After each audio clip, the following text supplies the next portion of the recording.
The world is moving ever so closer to a next financial crisis.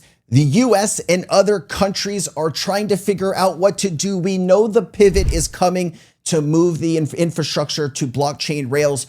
We are just waiting on when that big reset is going to come. But we do know there is a lot of red lights flashing right now in not just the US economy, but other G7 economies around the world. Let's go ahead and take a look at this information, how Ripple and XRP are going to secure the future of the financial system and how this is going to benefit XRP holders. I wanted to first, before I get into this, I saw somebody posting about John Cena on X, and I was like, hey, look, I'll go take a look at John Cena's account, and he follows me. I don't know if he likes XRP or the quirky personality, but John, you're a legend, man. I watched you when you were wrestling, and I watch your shows. I'm kind of freaking out here. I think this is one of the coolest follows that I've seen that I have ever. So, John, if you ever watch the content, you want to talk about XRP, man, let me know. I'd love to do that. All right, let's get into this. This is a community post from Stern Drew. Let's go ahead and give him a follow or her a follow. It says, this is not 2008. What's coming is much worse.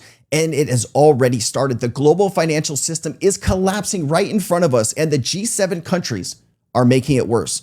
Let me explain what they're hiding from you and how you need to protect yourself going forward. The US financial system is on a path to implode itself. US debt has soared to 37 trillion. US 30-year bond yields just hit 5% due to investor concerns and panic. Core CPI stuck at 3%. M2 money supply growing at a 5.1% annual rate. Dollar has lost 30% of its value since 2020. At this pace, it loses 25% of purchasing power every 10 years. They can't print their way out of it this time. I did want to take a look at some other data here on the US financial situation. Check this out. The US national debt has surpassed 37 trillion August 2025, historic high over 121% of GDP. Annual interest payments on this debt now exceed $1 trillion, representing a sharp and accelerating cost that consumes a growing share of government revenue. Right now, the US government takes about $5 trillion in tax revenue. And so if you're paying 20% of that just in interest, this is obviously getting to a place where you're not going to be able to kick the can down the road much longer. It does talk about spiking 30-year treasury yields. On a yield 30 years, treasuries have climbed about 4.98%, matching levels not seen since the 2008 financial crisis. High yields reflect both investor concern and increased borrowing requirements, raising the cost of new debt issuance and pressuring overall market stability. The rate spike persists despite expectations that the Fed is going to cut rates, signaling a loss of market confidence relative to prior cycles. And here's some more data if you're interested in CPI. I'm not going to get into this too much. It says the US dollar purchasing power has dropped 20% since 2020. 100 then buys only $80 today. That compounded effect has led to substantial erosion, with projections that the dollar could lose 25% of its remaining power here in the next 10 years. The UK's, the tsunami warning system is going off. I was like, oh, not again. What am I hearing? It's the first, right? Oh, it's the second. Well, Labor Day was yesterday. Let's get back to this. In the UK, 30-year bond yields just hit a 5.64%, the highest since 1998. That's a 15x higher since the 2020 lows. While yields rise, bond prices crash, pensions, banks, and governments holding trillions in bonds are bleeding out. So when you put money into your retirement account, the company that you are entrusting with your retirement money usually takes that money and invests that money into treasury bonds, since they are considered the least risky out of a lot of other choices like stocks and other types of equities. And so when the bond market is having these issues, the bonds that maybe were bought at these levels down here in the prior years are losing extreme value, right? If you had bonds that you purchased in this area and now the price is way up here at 5.6%, you are massively losing money. And we're talking about hundreds of billions of dollars here. And it gets worse. The UK government's projected to hit 60% of GDP. Revenue shrinks below 40% of GDP. By 2050, debt to GDP explodes to 274%. Interest alone could be 13% of GDP. This fiscal collapse written into their own forecast. I just want to be clear. I don't spend a lot of time looking at the UK financial market. And so if some of these numbers are wrong, please let me know down in the comments. I did check some of this stuff. It did to look to be accurate, but I'm sure there's people in the UK that have much more knowledge. I'd love to have you share that down below. This isn't just the UK. Japan's 30-year bonds just broke 3.2% for the first time in history. US 30 years surging to 5. France hitting highs not seen since 2011. The entire G7 bond market is rejecting central banks. This is why the current financial system is broken. Central banks printed endlessly and they are trapped. Cut rates, inflation surges, raise rates, debt collapses. Bond markets are imploding under trillions in debt and leverage. Fiat currencies are losing credibility. This is not 2008. This is a systemic failure, but at a much larger scale. What are central banks doing? They are deliberately pouring gasoline and making it worse. Fed to cut interest rates in spite of high inflation. Government spending caused debt to go across 37 trillion. UK cutting rates to 4%, pouring gasoline on inflation while debt spirals higher. The hedge, we are entering stagflation. High inflation, low economic growth, and high unemployment. This is actually something that I was discussing in my live streams about 5 to 6 months ago. We were talking about stagflation and the US is probably heading this way. It is looking more and more like those predictions that we had are coming true.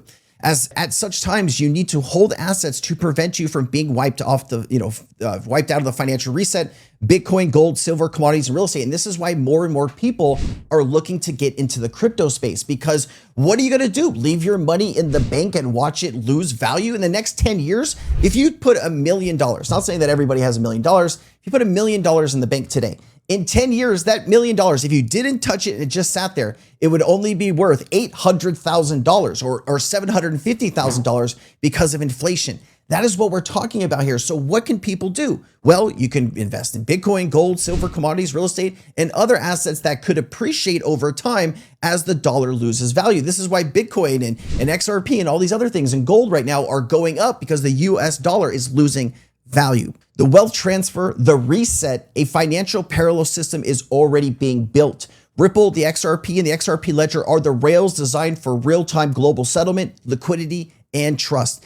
The exact opposite of broken bond system, the debt-based system is collapsing under its own weight. Unsustainable yields, inflation, and fiat erosion. Ripple's XRP ledger offers a new financial architecture, liquidity without leverage, settlement without debt, and trust through transparency. This is also something that we need to look at. How much money is locked up around the world in Nostro Vostro accounts? It looks like some of these banks and countries are going to need this money real soon, right? Because this is a total collapse of the financial system. And this is what we have been warning about for quite some time. And then he says, think about it. Instant cross-border settlement, trillions in liquidity unlocked for idle capital, transparent ledger, and opaque debt markets. Even Brad Garlinghouse admitted Ripple could capture 14% of Swift's volume in the next 5 years. This isn't a theory, it is happening. And we all go back to this old photo here. Now, and when I look at this photo, what do you see when you look at this photo, right? This is an older photo. This is probably from, 5-6 years ago, maybe a little longer. I think it was like 2008, maybe. It's 2018, 2019 sometime. But why is this important? Do you see any other blockchain infrastructure heads like Brad Garlinghouse with the leaders of the central banking system, right? You have the IMF here. You have Christine Lagarde, who is now the head of the European Central Bank, right? 27 countries. You also have the Monetary Authority of Singapore. You have the IMF here. You have Swift here, right? Ross Leckout. That was the famous clip with Brad and Ross sitting together on stage answering questions. And the first question came, will the IMF be holding crypto assets in the future? And Brad Garlinghouse looked at him and was like, you want me to take that?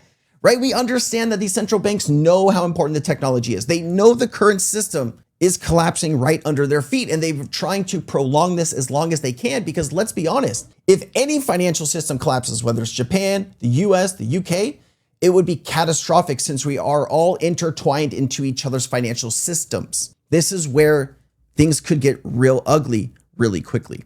And so he also says, don't just own assets, own your identity in the new financial system. It says DNA on chain is quietly building a sovereign identity layer on the XRP ledger. I don't know anything about this project, guys. So just don't FOMO, do your own research. Just pre-sale, be very careful. I'm not investing in this. If I get some more information that this is a legit project, I will, let you know then, but I am not doing that. Just letting you know. While governments push surveillance, health, and financial data, DNA Protocol is building decentralized, private, alternative, protecting identity. Now, I think this might be like the ad. A DNA on chain might be paying this person to put this in here. I don't know, but I'm just trying to be transparent with you. And so they're playing this clip here. Who owns your identity? Yeah, it's not me, unfortunately. It's not you. What's interesting though, the government owns your identity. If you don't have a passport or a birth certificate or a driver's license, whatever, I don't know each country's dynamic, but like, if you don't have those things, you are not who you say you are. No. The government owns your identity. Now, we may not like that, but I just view that as, that's just a truism. And one of the things Ripple has tried to do is we're pragmatic. Even though my philosophical view on something may be over here, to build a business and to drive the success of the XRP ecosystem, sometimes you just have to be pragmatic about the world. Even though I love the idea of blockchain-based identity as a utility for blockchains, you have to get... And Ripple has been working on digital identity and all of that stuff for years. Now, I wanted to get some additional context to see if I missed anything here. And cross-border payments worldwide had shift to block. So I wanted to know if today the central bankers had to make a decision, right? If the world had to move today to blockchain technology and most of the world's cross-border payments would need to be on this network, which network would be best for settlement? I didn't say XRP. I didn't say anything here. I'm asking Perplexity, AKA nickname Lexi. So my wife and I got my wife using Perplexity now instead of like Google and stuff like that. And so instead of saying Perplexity, we just call her Lexi. So that is Perplexity's new name in our world. I said, which company has the most connections to central banks and the biggest institutions in the world? And you already know the freaking answer, right? You already know what's going to come out the bottom. I probably did, right? In cross-border payments worldwide had to shift to blockchain technology today, Ripple and XRP Ledger stands out as the best choice for settlement due to its focus on speed, cost efficiency, and extensive integration with financial institutions. Remember, Ripple is connected to pretty much all the world's financial market infrastructures through their partners, right? Finastra, CGI, AGI, all of these different acronyms for companies. Temenos, right? That's 3,000 financial institutions right there. All of these institutions are connected to Ripple and they are connected to financial market infrastructures to settle payments. Ripple and the XRP Ledger are designed for financial institutions. Ripple enables instant settlement for cross-border payments using on-demand liquidity, which employs XRP as a bridge asset. This approach eliminates the need for pre-funded correspondent accounts, making transactions almost instantaneous and far cheaper than traditional methods. I saw a guy who's manager of a bank. They moved to blockchain payments. They said they saved 90% on their cross-border flows. 90%. Imagine somebody walked in the door and says, hey, I can save you 90% of all payments that you sent. Well, we're sending billions of dollars a year in payments. Yeah, we'll save you 90% on sending that money. I don't believe you. And wait, and the payment gets sent in 3 to 5 seconds? What's the downside? Wait, no pre-funding accounts? This doesn't make sense. Well, it's the new financial system. Welcome. Come on in. Sign here. We got you. You think it's hard when Ripple goes into a meeting right now with a bank? The bank knows that the system that they're using is terrible. It's slow. It's outdated. It's so expensive. This is the reason. Also, Stellar, Ethereum, and stablecoins were also mentioned. I just want to be fully transparent on that. Swift GPI versus blockchain. Swift remains the messaging standard among banks.